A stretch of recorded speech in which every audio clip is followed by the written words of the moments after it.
MES and ERP, or MES versus ERP, take 0. All right. Today what I'm going to do is I'm going to answer like one of the most common questions, which is what is actually the difference between MES and ERP? I'm also going to talk about how they work together. There's a very, very common misunderstanding in the market, which is that ERP could be the center of your digital universe. And in fact, a lot of ERP vendors try to sell ERP as the center of your business universe, which it is not. It's kind of a punchline, actually. So what I'm going to do is I'm going to explain today why it isn't. All right. So with that, let's go ahead and take a look at ERP and MES. All right. So first, before we get started, let's quickly go over what it is that all manufacturers, all industry have in common. So all manufacturers, all industry, they sell stuff. They plan to manufacture that stuff. They execute the manufacturing of that stuff. They monitor and control their plants. They monitor and control individual assets. They inventory their stuff. They ship their stuff. They get paid for their stuff, and they pay their bills, including labor and the maintenance on their equipment, operating costs, and then they do it all over again. Okay, so a lot of what we teach about is unified namespace being in the middle of that universe. There's a lot of really fancy slides out there that kind of explain ERP, MES, SCADA, but I wanted to talk about a component in here. I actually like this slide a lot. I don't know whose it is, but this is the decision loop slide. So it talks about all the individual levels. So you'll notice what we have is these have really been merged. In Industry 4, we really talk about these together. So PLC and Edge. So level 0 and 1 are kind of together when we're talking about Industry 4. Okay, so we're not when we're talking about automation, but we're talking about Industry 4. So those decision loops out on the edge are sub-second decision loops. They're basically process control decision loops. We have PID loops that are acquiring data, analyzing data, and then reacting to that data in sub-second intervals. Okay, the control systems. So the supervisor control and data acquisition system, that's the layer directly above your HMI. Those decision loops are in the second and sub-second loop. So depending upon how fast your SCADA system can react to data changes and then draw visualizations on a screen, the decision loop could be in the sub-second. For example, could be like I see a high inrush current on a motor contactor closing. We manage our alarms inside of the SCADA system. We've broken the alarm threshold, and within a sub-second, we are indicating on the screen that we are in an alarm in a sub-second interval. All right. Manufacturing operations, so MOM or manufacturing execution, MES, those decision loops are in shifts. They're shift to shift. They're also week to week. There's missing a decision loop here, but there's week to week, shift to shift, hours by hour, minutes, and second decision loops. They're not sub-second. So like here's a really good example in the MES layer. So if you look at the core 4 functions of MES, and there's potentially hundreds of functions, but the core 4 is scheduling, work order management, OEE, and downtime tracking. OEE is not calculated at the second interval. OEE oftentimes is calculated at the 60-second interval. So every 60 seconds, we slice up all the events over the last 60 seconds, and we do a new calculation. We also do that sometimes we do that in the 5-minute interval. We do that in the hourly interval. When you look at shift OEE, we're doing that in a shift by shift decision loop, right? So we're not making a decision about the performance of a shift within the shift decision loop in the sub-second. That's every 8 hours, all right? When we get to ERP, okay, the decision loop at the ERP layer is months, weeks, days. It's also quarter by quarter. It's also year by year, year over year. It is, and I would say it actually goes down to shift by shift. So the decision loop would be shift by shift. There could be data and information that lives inside the ERP that's gotten to the ERP through transactions that is within the shift by shift interval. All right. So very important to understand. So when people are arguing that we're going to execute, we're going to run MES, our MES functions live inside the ERP layer, and that's the center of our universe. And remember, what is MES? MES is the place where we take the planned manufacturing and we execute it. We make it happen. It's where we make our money. ERP is where we're converting a sales order into the planning of manufacturing, okay, in general, right? So very important to keep that in mind. So let's go ahead and take a look at the fundamental differences. Here, let me increase the size of this font for you guys. We'll go 16 here. We'll go 16 here. All right. So let's go ahead and take a look here. Let's start with ERP. So ERP is basically where we go from sales to planning. Okay, planning capacity, ordering raw materials, making sure we have the correct packaging we need. We have right down to we have the paper to print our labels on. All right, that's sales to planning is what happens in the ERP layer. All right, they operate on transaction intervals, not event-based intervals, but transaction-based intervals.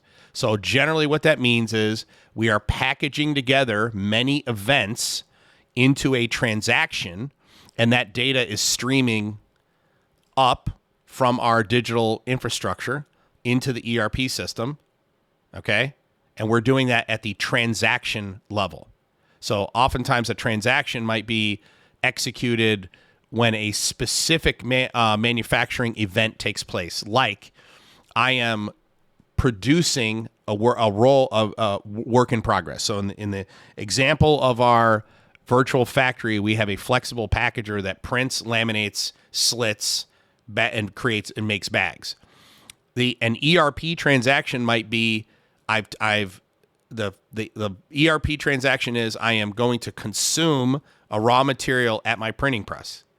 On the end of the production line, I am going to start a brand new roll that will have printed film on it. The next events inside the ERP system are going to be when that roll is created, and that could be hours later. Between the consumption of the raw material and the creation, the generation of the work in progress, maybe 3 hours of a printing process. Okay.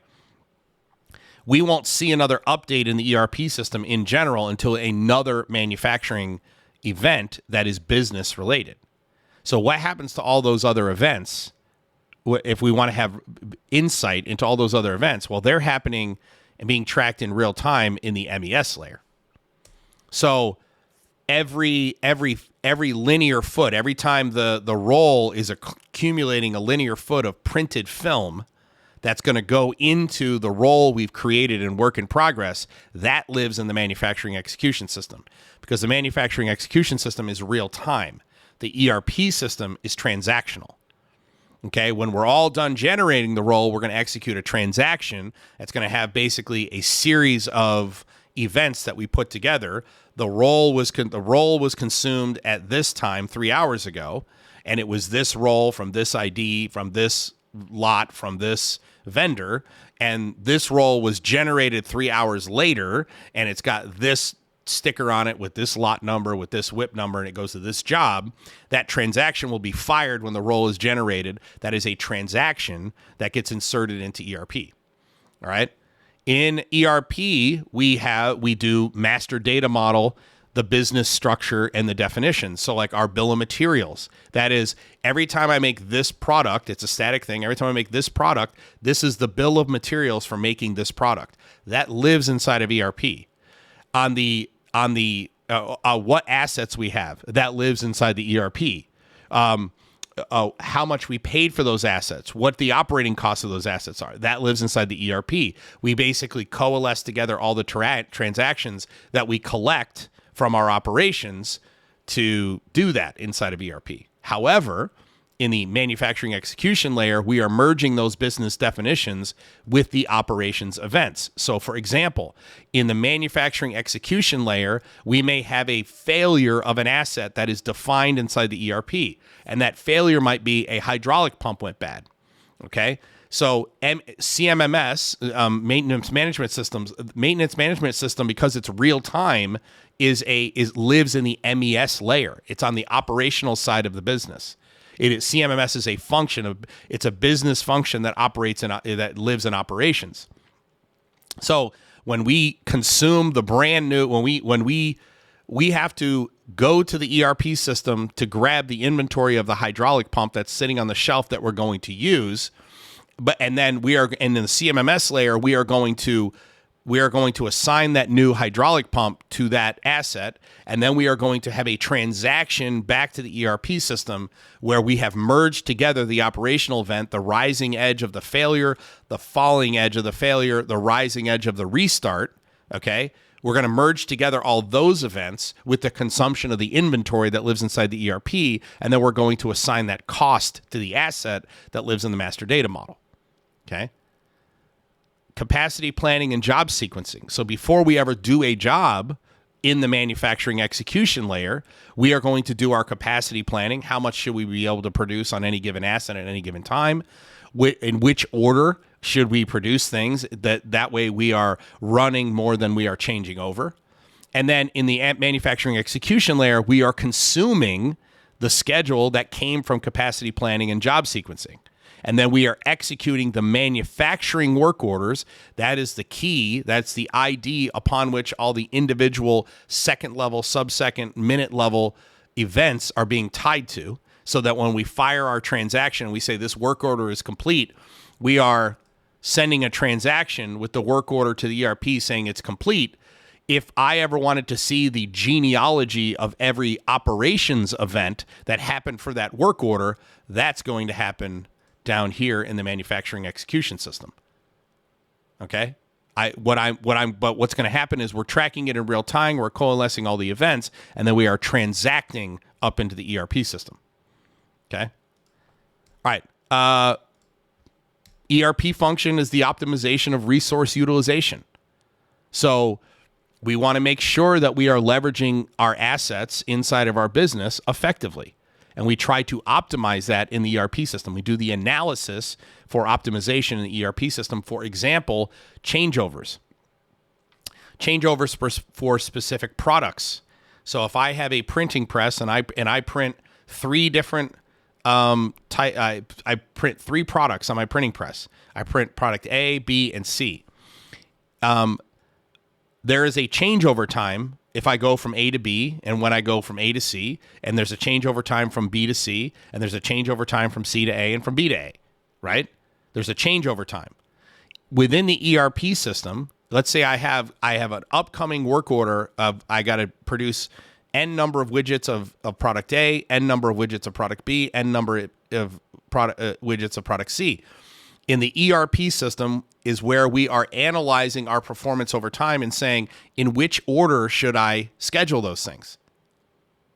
Okay. And that's just one example of resource utilization, the optimization of it. In the ERP system, we do supply chain management. But in the MES system is where we are doing the real-time production and consumption of work in progress and finished goods. The individual operational events in real time for work in progress and finished goods on both the consumption of raw material work in progress and the production of work in progress and finished goods.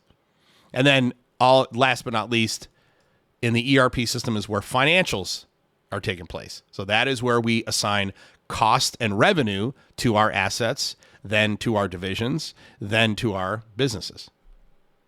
All right. That is the difference between ERP and MES. And one of the things that I find fascinating, there's a really fascinating component here, is that this is the domain of IT, and this is the domain of operations, OT. Okay? And why do we have those domains? You notice where the split is. The split is at the MES layer. Oftentimes, the manufacturing execution layer is half owned by IT and half owned by OT. It's no secret that one of the reasons the vast majority of manufacturers don't have digital manufacturing execution systems is because of that is where the conflict between IT and OT takes place. Okay. If you go and you look, supervisor control, HMI, PLC Edge is wholly owned by the OT group. But the ERP layer, your data centers, the carpeted side of the business is wholly owned by the IT.